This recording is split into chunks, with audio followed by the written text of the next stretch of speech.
அல்லேலூயா, அல்லேலூயா. வேதம் சொல்லுது பாருங்க, நான் அதற்கு சுற்றிலும் அக்கினி மதிலாயிருந்து.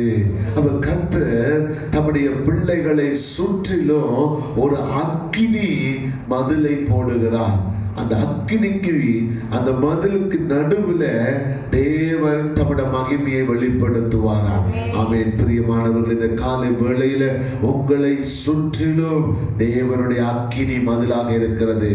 ஒருவனும் உங்களை நெருங்க முடியாது, ஒருவனும் உங்களை தொடர முடியாது, ஒருவனும் உங்களை எந்த ஒரு சூழ்நிலையிலும் உங்களுக்கிட்ட வரவே முடியாது.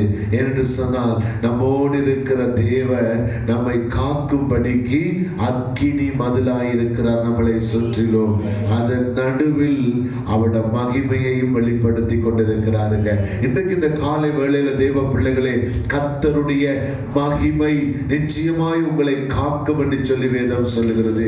கர்த்தருடைய மகிமை உங்களுக்கு முன்னாலே உங்களை காக்கிறதா இருக்கிறது, உங்களுக்கு பின்னாலே அவருடைய மகிமை காக்கிறதா இருக்கிறது.